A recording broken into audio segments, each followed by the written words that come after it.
बता दो ना, क्यों मुंह लटका के बैठे हो? क्या करोगे तुम जानकर? तुम्हारे काम की चीज़ नहीं है। मुझे खुद कोई सॉल्यूशन ढूंढना पड़ेगा। वाह, पहले से ही अपने मन में सेट करके बैठे हो कि मैं नहीं समझूंगी। फिर बीवी हूँ तुम्हारी, बता दो ना। यार तुम नहीं समझ पाओगे, ऑफिस से रिलेटेड प्रॉब्लम है, तुम नहीं समझ पाओगे। ऑफिस में? क्या हुआ ऑफिस में? अरे छोड़ो यार। बैठो ना। आई एम एजुकेटेड यार, बताओ ना क्या हुआ है।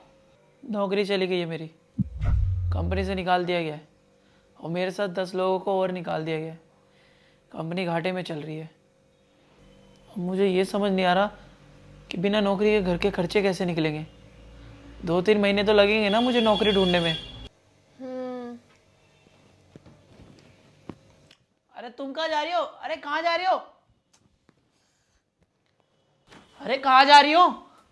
मायके जा रही हूँ। मायके क्यों? क्योंकि नौकरी तो है नहीं अब तुम्हारे पास। इससे पहले बैंक वाले आए और हमें इस ईएमआई के घर से बाहर निकाले ना धक्के मार के, उससे अच्छा मैं खुद ही चली जाती हूँ। यार एक तो मेरी जॉब चली गई और तुम इमोशनली सपोर्ट करने की बजाय अपने मायके जा रही हो। क्यों ना भागूं? तुम्हारी नौकरी गई ना, तुम संभालो अब। यार कैसी बीवी हो तुम, कितनी सेल्फिश हो। अच्छा जी, अब मैं सेल्फिश हो गई? भूल गए आप वो दिन जिस दिन आपने अपनी मम्मी पापा के भड़कावे में मेरी नौकरी छुड़वा दी थी? अच्छी खासी आईटी कंपनी में ना टीम डेवलपर थी मैं।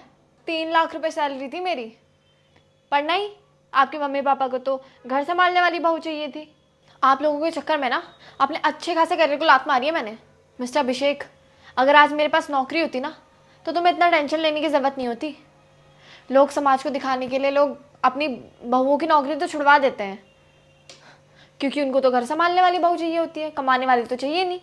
उनको लगता है उनका बेटा तो बहुत काबिल है, सारे काम संभाल लेगा, बहू तो घर संभालने वाली होनी चाहिए। और फिर वो लोग ये नहीं सोचते कि बहू जो कमा रही है वो उनके बेटे के कंधे का बोझ ही तो कम करेगी।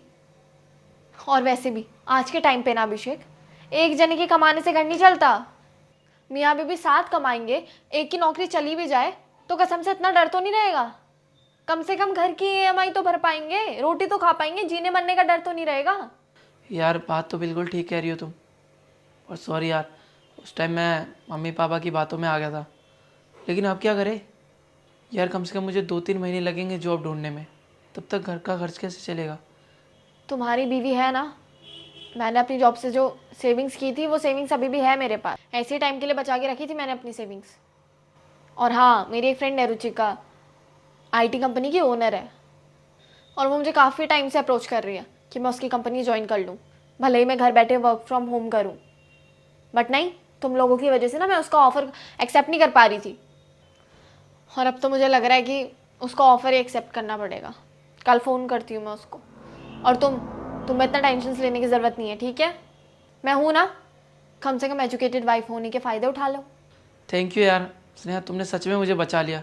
अब इतने टाइम में मैं अपनी जॉब तो ढूंढ ही लूँगा। मुझे ना अपने पति पे पूरा भरोसा है। अब तुम ये छोड़ो, तुम्हें बताओ तुम खाओगे क्या? टाइम हो गया डिनर का। तुम जो प्यार से खिला दोगी वो खा लूँगा। ठीक है फिर, टिंडे बना रही हूँ।